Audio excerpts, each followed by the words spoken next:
afternoon, everyone, and happy Monday. It's Alissa, Coram, and Ed Carson here with a look at the stock market today. On today's show, we're going to be taking a look at the charts of Alibaba, Shopify, and Apple. But first, let's take a look at those major indexes. So here you can see a chart of the Nasdaq, which finished down about 0.9% for the day. The S&P 500 down 1.6%. The Dow, the hardest hit, down 2.2%. And this comes, of course, amid a really big shock to the oil market, Ed.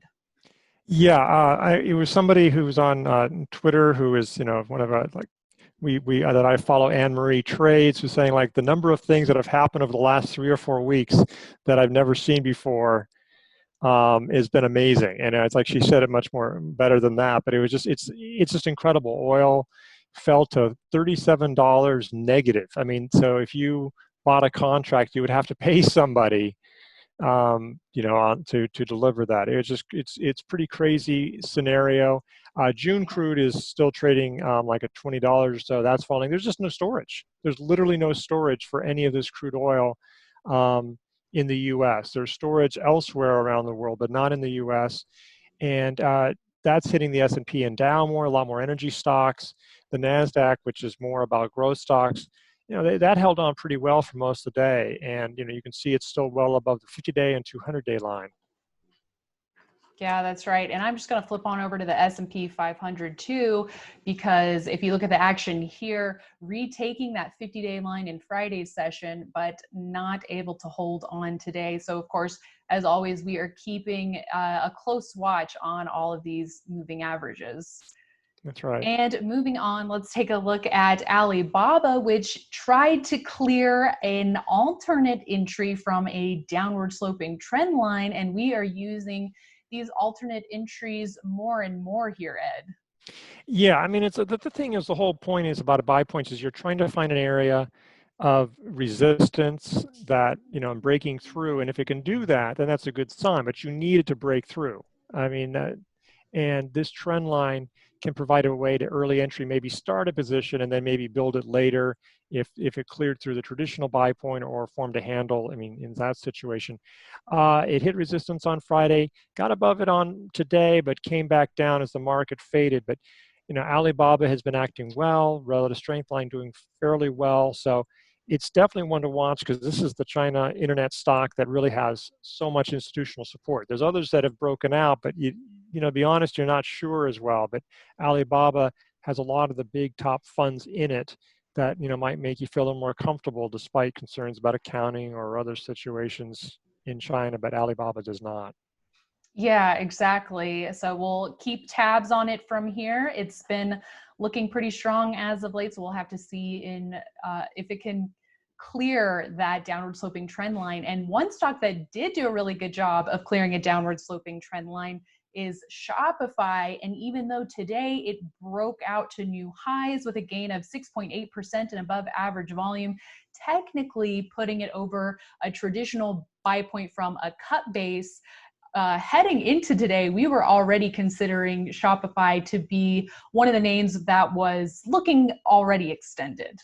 Yeah, I mean, it's actually it closed out of buy range from the traditional buy point, but it surged 41%, I think, last week, and it sort of cleared a buy zone at 470.67, sort of a quasi double bottom. The second leg did not undercut, whether you want to call this a false double bottom, alternate entry, but clearly it went through there with some volume.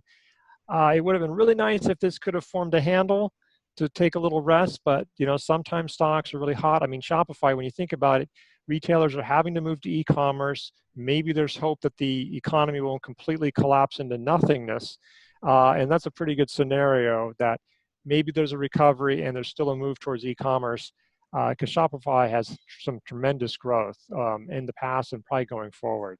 Mm-hmm. Yeah, that's right. And with Amazon just getting so overwhelmed and even delaying orders, if your order isn't something that was considered, to be an essential item, and also retailers being able to use Shopify's platform to differentiate their experience with customers versus you know, those Amazon listing pages look exactly the same for every merchant on there.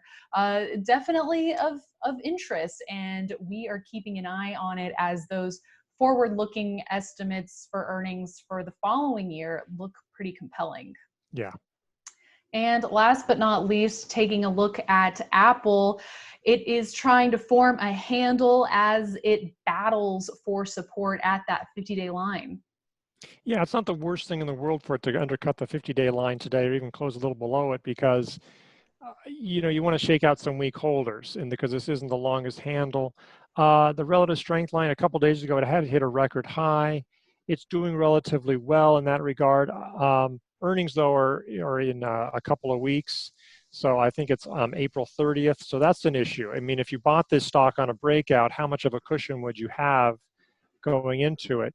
I think the earnings are going to be fascinating because we need to see, can consumer spending on big ticket discretionary items do well in this environment? You got 20% unemployment effectively in the US and probably in Europe.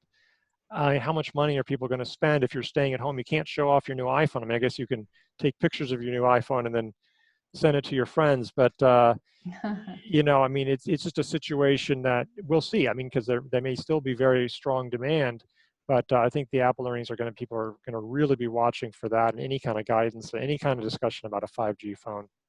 Yeah, we'll have to see. Maybe that could be the catalyst for a breakup for this stock. But nice to see one of the rare few handles being formed out there. Yeah, All that is right. nice to see. Yeah. All right, everyone. That's it for today. Thanks so much for joining us. And you can bet that the conversation will continue tomorrow morning on IBD Live. That's your daily live stream starting 10 minutes before the opening bell, running through the first hour of trade where we share our screens and answer your questions in real time. It's a nice interactive community where we go really in depth, and it's a great place to really take your trading game to the next level. Yeah, and I think we're really trying to focus on the actionable stocks during the correction. We were talking about the market and the early part of the rally, but now that we have a confirmed rally, we're really honing in on stocks that are in or near buy zone. So I think it's a lot of fun too. Yeah, that's right. So we hope you join us there, and we'll also see you right back here tomorrow.